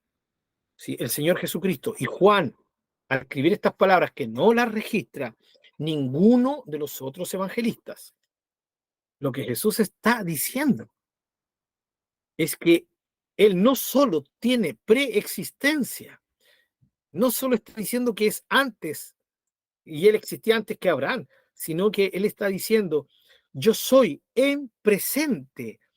En otras palabras, lo mismo que vimos cuando vimos el nombre de Dios, ¿sí? El tetragrama. No sé si se acuerdan, cuando Dios se le revela a Moisés. Y si me preguntan, ¿qué Dios te mandó? Tú les dirás, yo soy el que soy, ¿sí? Él te envió. Y luego dice la forma más simple, no solo dice yo soy el que soy, sino que luego dice yo soy. Desde ahí para adelante, cada vez que en nuestras Biblias en el Antiguo Testamento se dice Jehová, ¿sí? Jehová, como lo vimos en los nombres de Dios, es sencillamente una transcripción, una adaptación del verdadero nombre de Dios. Literalmente, cada vez que los escritores bíblicos usaron, ¿cierto?, el nombre de Dios para escribir ahí, era el tetragrama, estas cuatro letras, YHWH, ¿sí? Era el nombre con el cual Dios se dio a conocer, ¿ya? Ese verbo, ese nombre que aplica un verbo de un presente continuo, o sea, Dios, Yahweh, Jehová, fue, es y será. Eso lo vimos cuando vimos la eternidad de Dios. Eso lo vimos cuando vimos el nombre de Dios. Bueno, lo tremendo es que aquí Jesús se está tomando el nombre de Jehová para sí mismo, al decir yo soy. No dice yo era, dice yo soy. Antes que Abraham, mi existencia era la misma. No he variado, no he cambiado. En otras palabras, hermanos, y quiero ser muy directo en esto, Jesús está aquí, él mismo, ¿sí? Atribuyéndose el nombre de Dios a sí mismo. Así de directo. Cuando yo leí la primera vez esto, hermanos, en mi inocencia recién convertido, no entendí ni nada de esto. Para mí era complicado, porque antes que Abraham fuese yo soy, ¿por qué el Señor dice yo soy? Esto quedó clarito cuando fui entendiendo que Jesús es Dios, que solo Dios podía decir esto, nadie más que Dios. Por lo tanto, cuando Moisés escribe del Señor Jesucristo, cada vez que escribe de Jehová, está hablando de Jesús. ¿Sí? Vamos de la manito de esto, no quiero que se desenganchen, Juan capítulo 12.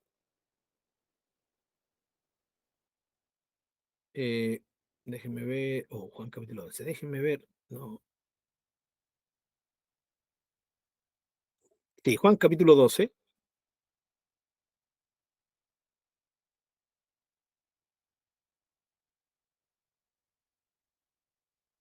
Mientras lo buscan, hermano, espero, ¿saben cuál es mi idea? De que ustedes escuchen del hermano Pablo decir claramente que el libro de Juan nos grita, nos exhorta, nos habla directamente y nos confiesa que Jesús es Dios. Así de radical, creo que es el libro de Juan. Capítulo, después de mostrar, ¿no es cierto?, que Jesús usa el nombre de Dios, yo soy, ya, no yo era, sino yo soy. Ya, vean lo que dice aquí, pero ya no escribiendo Moisés solo sobre Jesús, sino un tremendo profeta como Isaías. Juan 12, ya, 37 vamos a leer. 12:37. Pero a pesar de que había hecho tantas señales delante de ellos, no creían en él, para que se cumpliese la palabra del profeta Isaías, que dijo: Señor, ¿quién ha creído nuestro anuncio? ¿Y a quién se ha revelado el brazo del Señor? A ver, eh, es importante que entendamos, no sé si alguien de ustedes se acuerda en qué parte eh, Isaías dice esto, y lo que vamos a leer ahora, versículo 39. Por esto no podían creer, porque también dijo Isaías: cegó los ojos de ellos y endureció su corazón para que no vean con los ojos y entiendan con el corazón y se conviertan y yo los sane. ¿Sí? Dos cosas. Isaías habla estas dos cosas. Señor, ¿quién ha creído nuestro anuncio? ¿A quién se ha revelado el brazo del Señor? Y dos, cegó los ojos de ellos y endureció su corazón para que no vean con los ojos y entiendan con el corazón y se conviertan y yo los sane. Este es el testimonio de Isaías. ¿Sí? El otro punto que tenemos que tener claro, ¿de quién está hablando Juan aquí? Está hablando de Jesús. Dice que a pesar de que él había hecho tantas señales delante de ellos, no creían en él. ¿En quién? En Jesús. ¿Ya? Por lo tanto, lo que hace Juan es citar una porción del Antiguo Testamento, ¿sí? Para Jesús. Así de claro. ¿Sí? ¿Cuándo ocurre esto? ¿Cuándo ocurre esto? Esto usted lo puede encontrar en Isaías capítulo 6. ¿Sí? Isaías capítulo 6. Esto sí me gustaría que lo buscaran, por favor, para que vean que lo que Juan está citando es a Isaías capítulo 6.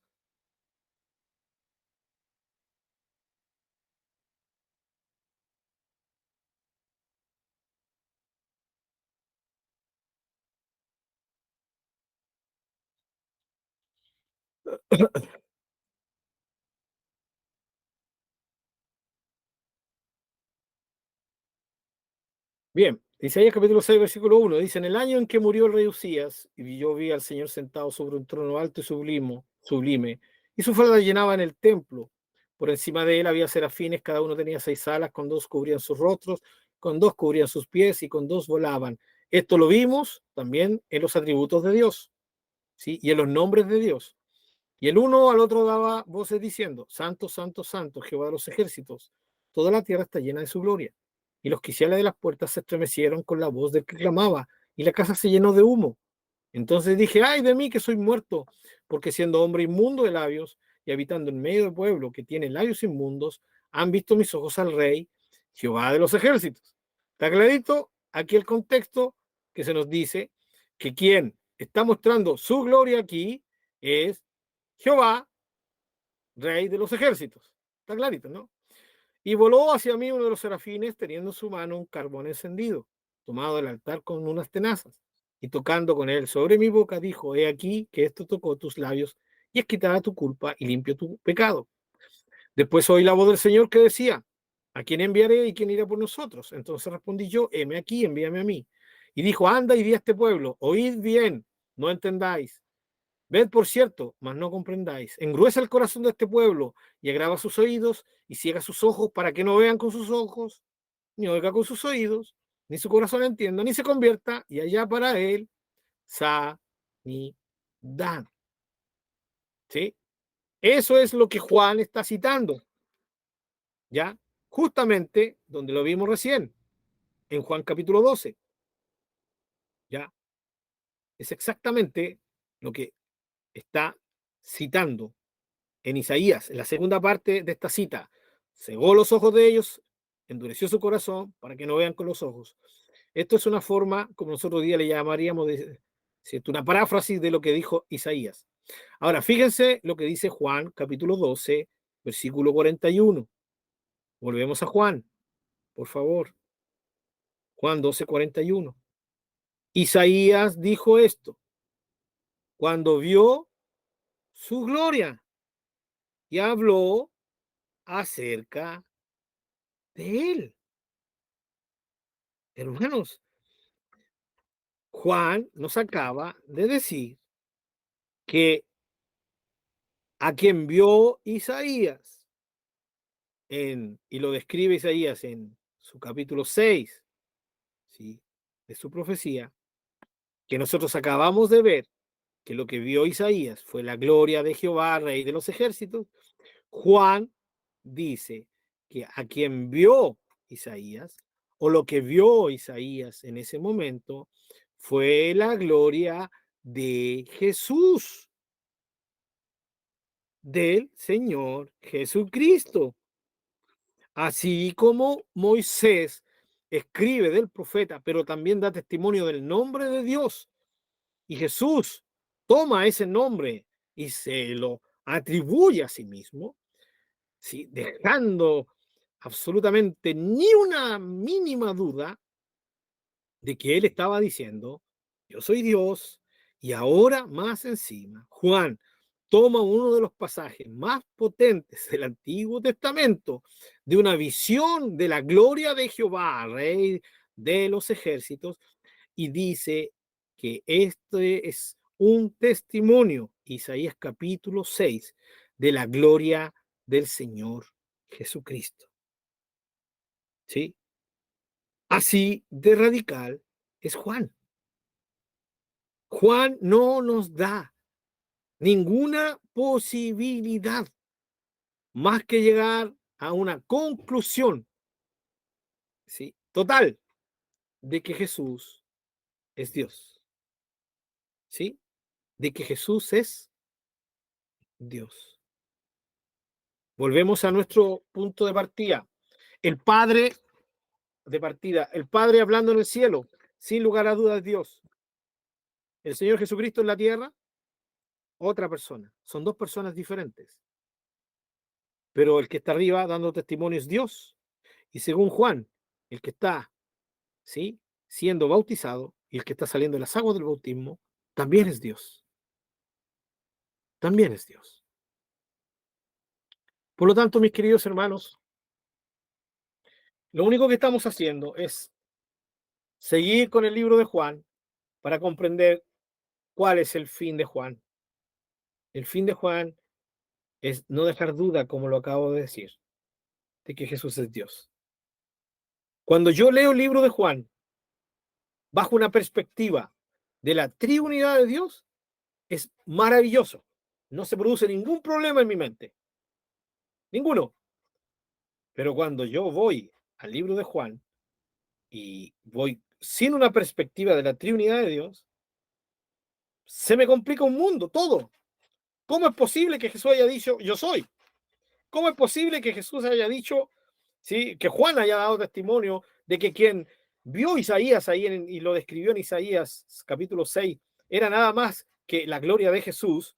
¿Cómo es posible que Juan diga, sí, que Jesús es el verbo y el verbo era Dios y sigue siendo Dios? Ya, etcétera, etcétera. Wow. Cuando yo no lo veo bajo una perspectiva de la Trinidad de Dios, hay dos temas que se me pueden producir. Una es dejar a un lado el libro de Juan diciendo muy raro de entender, muy complicado, muy teológico. No, no es para nada teológico de esa teología cabezona. Es sencillamente Juan dando un testimonio. Juan, vez tras vez, lo que vi, lo que oí, lo que tocaron mis manos, de eso doy testimonio. Nadie me va a hacer cambiar de opinión, porque yo lo vi, lo escuché, lo palpé, ¿eh? Cosa que ni usted ni yo podríamos decir, porque nosotros solo podemos decirlo por fe. Juan no necesitó la fe directamente, porque él lo vio. Recuerden que él era el que se creía regalón, ¿no? Y ¿dónde se ponía? En el pecho del Señor, ¿sí? Mira, Juanito. ¿Ya? Al que amaba el Señor, se autodenomina este hermano Juan. Qué tremendo es esto, hermanos. Yo debo entender entonces que solo el libro de Juan, solo por sí mismo, escúcheme lo que les quiero decir, si solo tuviéramos el libro de Juan, el Evangelio de Juan, ya no debería quedarnos ninguna duda de que Jesús es Dios. ¿Sí? Lo voy a volver a repetir. Si solo tuviéramos el testimonio de Juan en su Evangelio, solo el testimonio de Juan, de nadie más, de ningún otro escritor del Nuevo Testamento, ¿ya? Si solo tuviéramos el testimonio de Juan, nosotros no deberíamos tener ninguna duda de que Jesús es Dios. ¿Sí? Pero gloria a Dios, no solo Juan nos habla de la deidad de Jesús. ¿Sí? Pero vuelvo a decir, si no tuviéramos otra cosa, el libro de Juan por sí mismo es un torrente, ¿sí? Un torrente es como un río que baja poderoso de la revelación de Dios sobre nuestras mentes limitadas. Lo único que tenemos que decir, Señor, wow, sigo sin entender mucho esto, pero si tu palabra lo dice, yo lo creo. Y te adoro por esto, te honro por esto. ¿Sí? Porque recuerden, hermano, arriba no van a llegar los que entendieron, arriba van a llegar los que creyeron. Nunca se olvide de eso. ¿Sí? Yo no honro a Dios por entender las cosas, honro a Dios por la fe que le tengo. ¿Sí? Así que vamos con esto, mis queridos hermanos.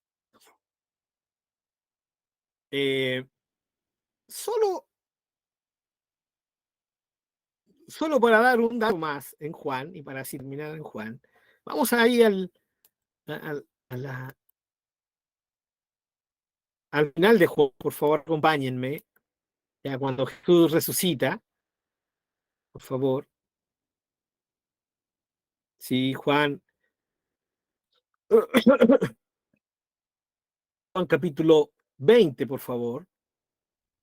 Miren la humanidad de Jesús y miren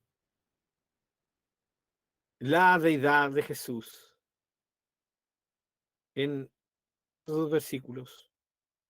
Juan 20, 27. El contexto, Tomás. Todos conocemos la historia de Tomás, ¿no? No creía.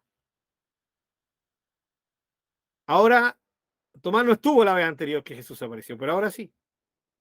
Entonces, le dice el Señor a Tomás. Luego dijo a Tomás, Tomás, pon aquí tu dedo y mira mis manos y acerca tu mano y métela en mi costado y no seas incrédulo, sino creyente.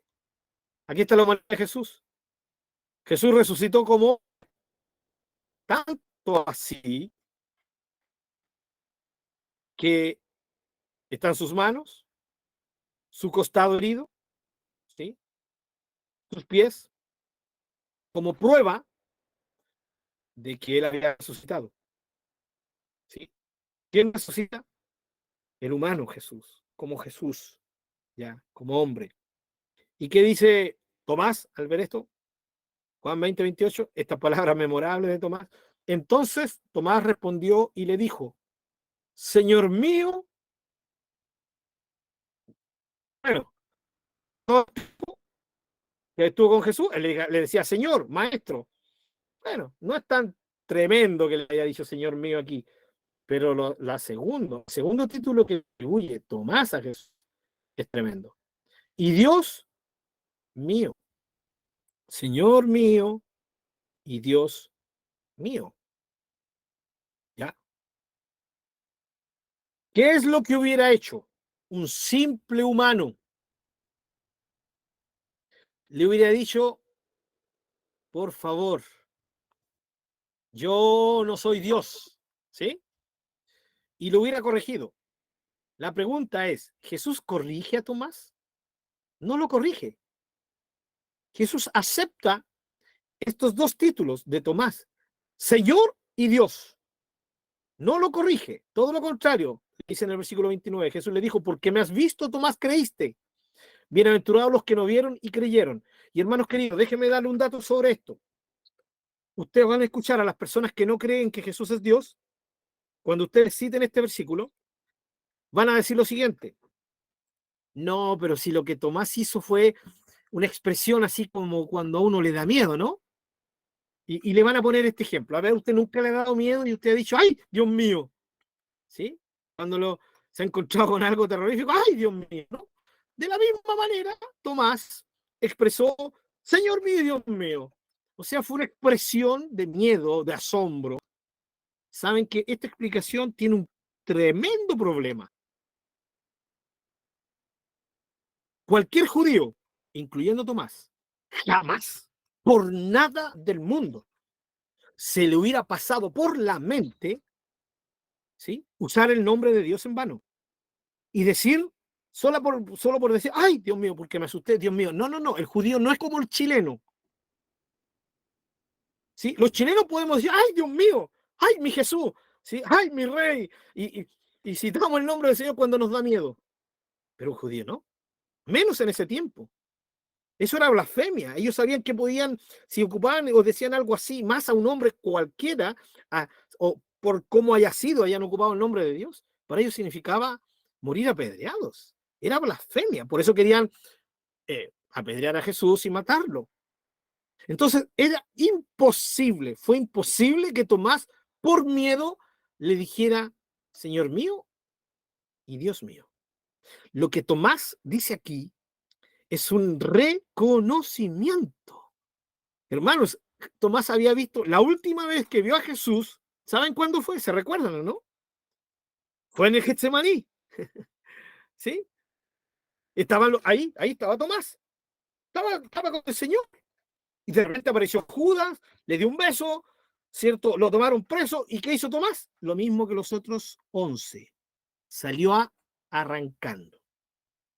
Se escondió.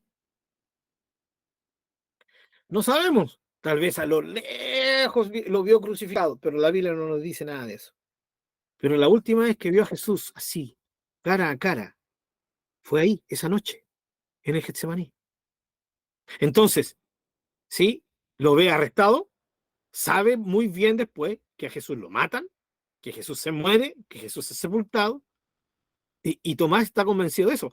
Está tan convencido que está muerto que cuando sus hermanos y compañeros le dicen, oye, vimos al Señor, no, dijo, no me vengan con esa, ¿no? Ya, si yo no metiere mis dedos ahí, en los huecos de sus manos, de sus pies o en su costado, yo no voy a creer que Él es. Tomás está en una perfecta incredulidad, en una total y absoluta incredulidad. Entonces, ahora ve a Jesús, al mismo que dejó en el Getsemaní, al mismo que sabe muy bien que lo enterraron porque estaba muerto, totalmente muerto, ahora lo ve absolutamente vivo.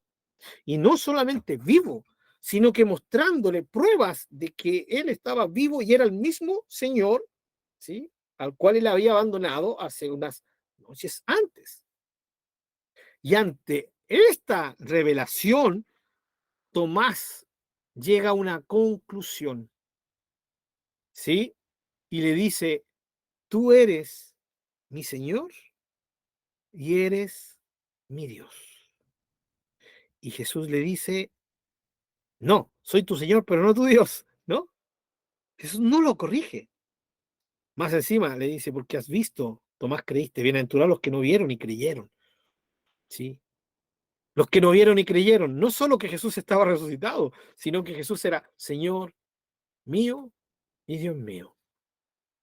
Eso, hermanos, solo para hacer un comentario, porque más de alguna vez se van a encontrar con personas que no creen en la deidad de Jesús y que van a interpretarles este pasaje de esa manera, pero espero que a usted ya le haya quedado clarito de que imposible que un judío, si de ese tiempo le hubiera atrevido o hubiera dicho por miedo, no, nosotros porque usamos el nombre de Dios para cualquier cosa.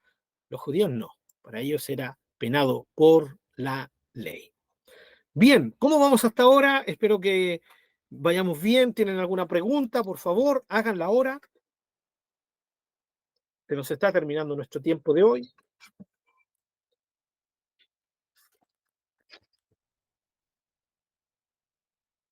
Les voy a mandar, mis hermanos, dentro de estos días de la semana, una lista de versículos que quiero que los vayan leyendo. Por favor, ojalá puedan darse el tiempo.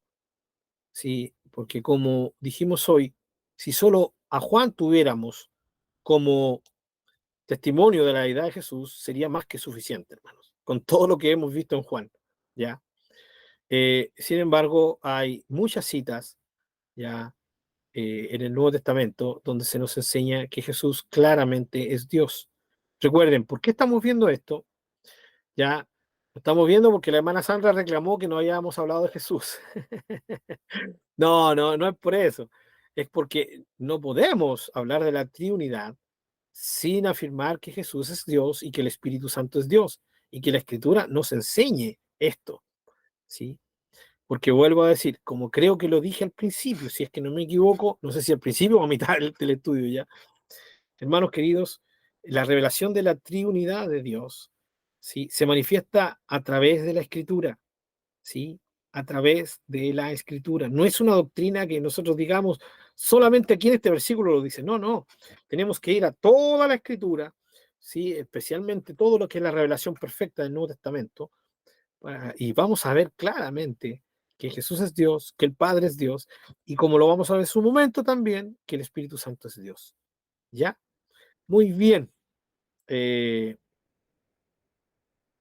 Creo que no hay preguntas y no quiero adelantarme a lo que vamos a ver la próxima semana para no quedar así a la mitad, ¿ya? Eh, Solo recordarles, mientras tanto, hermanos, lo que leímos. Por favor, vuelvo a leer Juan 5, por favor, hermanos. Que todo les sirva, mis queridos hermanos, por favor, ahí, eh, les sirva como leña para su adoración, ¿sí? Vuelvo a leer, eh, versículo 23 del capítulo 5, y con esto ya vamos a orar, para que todos honren al Hijo como honran al Padre. El que no honra al Hijo, no honra al Padre que le envió. En el contexto, honrar no puede solo significar inclinar una cabeza. Está hablando de la honra, del honor que el Padre merece, digno de todo honor, digno de toda honra. El Hijo merece esa misma honra que le damos al Padre. La misma, ¿sí? Es la misma. Cuando dice, como honran al Padre, así hay que honrar al Hijo, está poniendo al Hijo al mismo nivel de merecimiento, de dignidad, de honra que el Padre.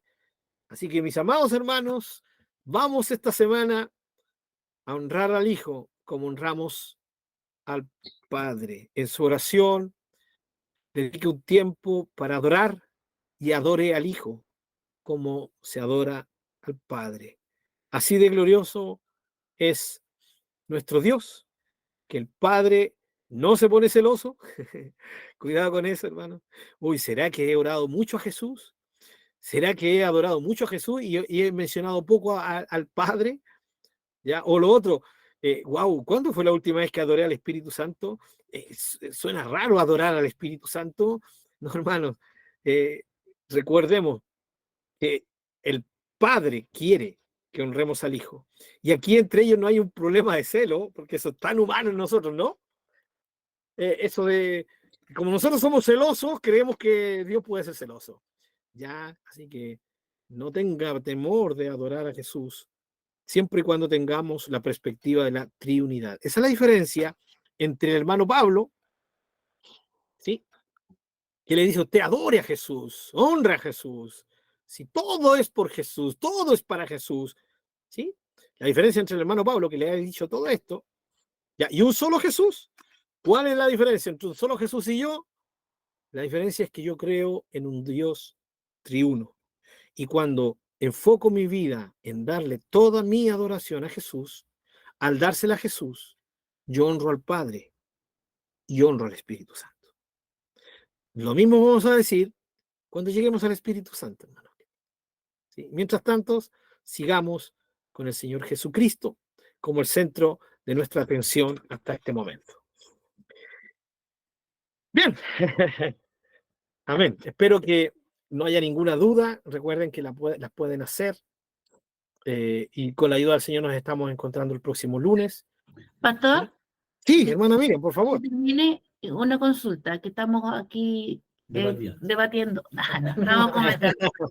Cuando yo adoro a Jesús, como ellos son uno, o sea, al final estoy adorando a los tres, ¿o no? Exactamente. Al Padre, Eso, al Hijo y al Espíritu. es lo que intenté decir recién. Espero que se haya entendido de esa manera. Sí. ¿Sí? Claro, sin nombrarlos, me refiero. Totalmente. Sin nombrarlo, estamos adorando a los tres. Si usted dice, Dios te adora, adoramos a Dios. ¿Ah? Si usted dice, Señor, te adoramos o te adoro, está adorando a la Trinidad. Oh. Cuando usted dice, Dios, te adoro, está adorando a la Trinidad. Como todavía no terminamos el tema de la Trinidad, Sí. ya vamos a llegar a esto, ¿no? Al punto de entender de que, hermanos, ellos son, cada uno es una persona, pero es un solo Dios. Amén. Y ellos no tienen ningún problema. Nuestro Dios no tiene ningún problema en que se adore al Hijo como se honra al Padre, como lo acabamos de ver, ni que adoremos al Espíritu Santo. Los mencionamos por nombre, ¿ya? El problema está cuando nosotros los separamos, ¿sí? Creyendo, y ese es un problema en nuestra mente, cuando yo digo, que lo que dije hace poquito, ¿no? Hace un ratito atrás, unos minutos atrás, de que yo le digo, Señor Jesucristo, te adoro con todo mi corazón, Señor Jesucristo, te amo, ¿no? Wow, ¿será que el Padre no se irá a poner celoso porque ¿cierto? Porque estoy mencionando mucho al Hijo y no lo estoy mencionando a Él? Eso no ocurre. Eso no ocurre en la unidad de Dios. No ocurre. ¿Ya? Porque ellos, en su esencia como Dios, reciben la gloria. Cuando usted honra al Padre, está honrando al Hijo. Cuando honra al Espíritu Santo, está honrando al Hijo y al Padre. Cuando usted honra y adora al Hijo, está honrando al Padre y al Espíritu Santo.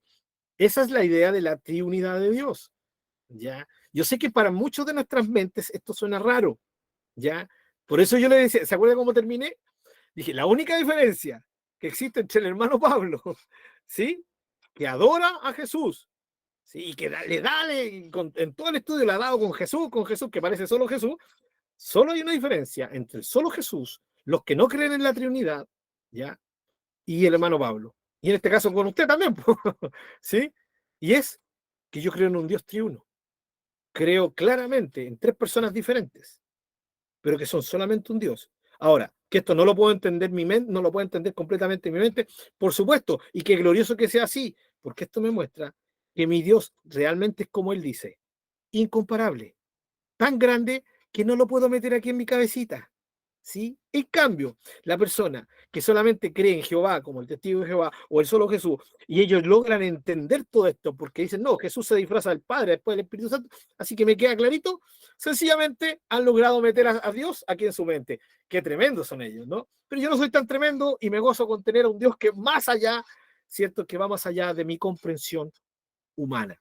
Ahora, a medida que vayamos, ¿sí?, siguiendo en esto de estudiar la Trinidad de Dios, el Espíritu Santo, Él se va a encargar de ir trayendo paz a su mente y a su corazón, mi querido hermano, ¿sí? Si alguno de ustedes está medio inquieto con lo que estamos hablando, ¿no?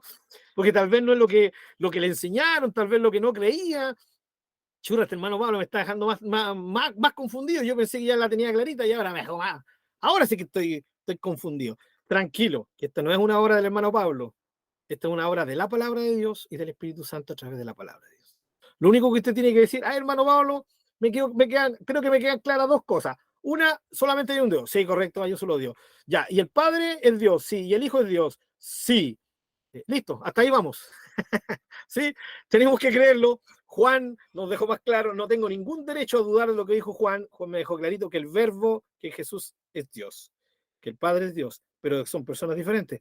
De ahí aún nos queda terreno por conquistar, hermanos, en el Señor. Mientras tanto, en fe nomás, adore, no se preocupe que no solo su mente, ¿sí?, no solo su intelecto ha sido golpeado por esto, no.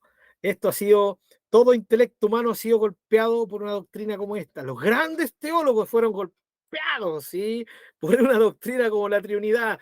La doctrina de la Trinidad dividió a muchos, ¿sí? Muchos creyentes murieron creyendo otras cosas, tal vez no de la misma manera, ¿ya? Pero es un tema de ellos. Nosotros tenemos hoy día la palabra de Dios y podemos venir a la Escritura, y creo que es por eso que estamos estudiando a Dios, para poder comprenderlo un poquito más, pero siempre por medio de la fe. ¿Sí? Mana, mira, no sé si quedó, ¿sí?, la respuesta, ¿ya? Así que vamos a adorar a Jesús durante esta semana, hermanos. Vamos a postrarnos ante Él y a honrarlo, hermanos, ¿ya? Y la próxima semana honremos al Padre, ¿les parece? Y la siguiente, el Espíritu Santo. Hermano, la persona del Espíritu Santo es maravillosa. Déjenme dejarla así, es maravillosa. Imagínense, no podemos comprender a Dios sin el Espíritu Santo, y el Espíritu Santo se da el tremendo lujo ni de mostrarse mucho. Él está detrás de pantalla y a él no le importa que no lo adoren, no le importa que no le hagan canción de adoración. ¿Por qué? Porque él recibe adoración, ¿sí? Cuando adoramos a Jesús y cuando adoramos al Padre, el maravilloso Espíritu Santo. Pero hasta ahí nomás, hermanos, ya para no adelantarnos, ¿sí? Bien, honremos a nuestro Dios triuno con una acción de gracias en esta hora. Amén. Oremos al Señor.